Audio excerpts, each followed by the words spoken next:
What if the next great horror game doesn't make Michael Myers faster? It makes him feel closer. This is the Final Cut, your daily pulse in horror. I'm your host, Travis. We got a strong one today. A brutal new look at Halloween and gaming, a franchise stuck in limbo even though it's ready to go, and one of the most interesting partnerships horror has seen in a long time. Let's get into it. A new gameplay deep dive just dropped for the upcoming Halloween multiplayer game from IllFonic and Gun Interactive. And this might be the most faithful adaptation we've seen in this space. This is a 1v4 asymmetrical setup, but the key difference here is how they're treating Michael Myers. He's not fast, he's not flashy, he stalks. The footage leans heavily into presence, lingering movement, sudden violence, and constant pressure through environmental destruction. We're talking smashing through doors, cutting off escape routes, and controlling the map without sprinting everywhere like other horror titles. There's also a shadow-based traversal system, which basically recreates that feeling of he wasn't there and now he is. That's Halloween. Survivors play as civilians trying to escape Haddonfield, with characters like Dr. Loomis adding authenticity. Now, early reactions are strong overall, but there are already concerns about balance, especially with the mechanics like flashlights potentially weakening the threat of Myers.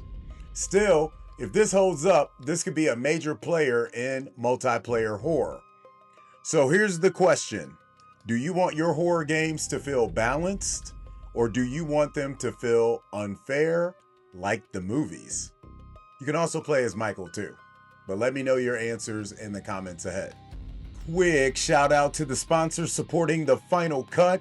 If you've been rocking with the show, make sure you tap in with them. They're helping keep independent horror coverage alive and consistent. That's over at Grove and Fanatical. Get on that spring sale right now and wrap up that March Madness sale right now. Happy Death Day 3 is officially figured out, but it's still not happening.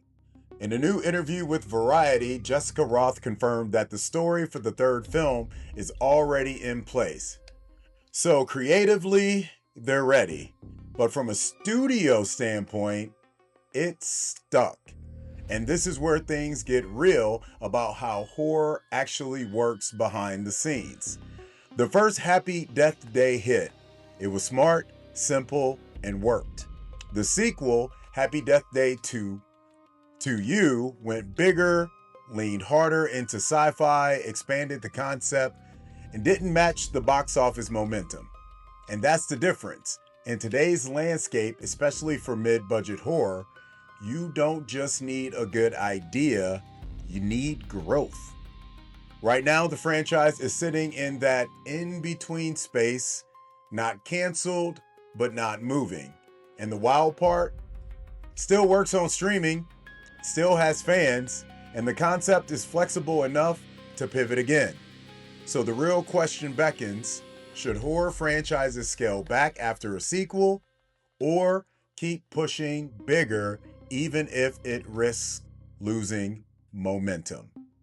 Let me know your answers in the comments ahead. Finally, this one might end up being bigger than people realize. Eli Roth's The Horror Section and Mass Appeal, founded by Nas, have officially partnered up for film and television. And this isn't just a collaboration. Mass Appeal is investing into the company. That means long term.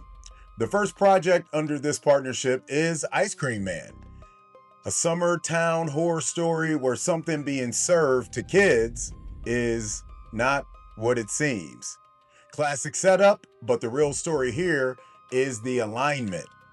You've got Eli Roth, known for aggressive, confrontational horror, and then you got Nas and Mass Appeal, a brand rooted in culture, legacy, and storytelling. Those two worlds don't usually meet like this, but when they do, it opens the door for something different. Because horror doesn't just need more content, it needs new perspective. Nas and Mass Appeal already have shown they know how to elevate voices.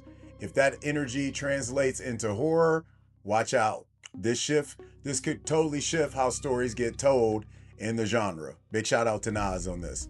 So here's a question. Do partnerships like this actually change horror, or do they just repackage what we've already seen? Let me know what you think in the comments ahead. Today's take. Here's what stands out today. Horror is in 3 different spaces right now. You've got authenticity, like the Halloween game trying to recreate fear through pacing. You've got hesitation, like Happy Death Day 3 sitting ready but waiting on numbers. And then you've got evolution, with partnerships like Roth and Nas pushing for something new. Different lanes, same genre, but the gap between idea and execution, that's where everything is getting decided right now. Now, I want to hear from you. What direction should horror be moving in right now is our question on the Spotify poll. More faithful adaptations, bigger, higher concept sequels, new voices and partnerships, or keep it simple and grounded. Vote on Spotify, and if you got tips, stories, or breaking news, hit us up on the socials, DM us at HMUNCUT, and you might see it featured on the show. Make sure you're following at HMUNCUT on all platforms and at Travis Nyquil, that be me, on X. Support the show on Patreon. Just search Horror Movies Uncut if you want deeper coverage and exclusive content. And as always, we'll be back tomorrow. More info, more headlines. You know the drill. Until then, keep the lights on.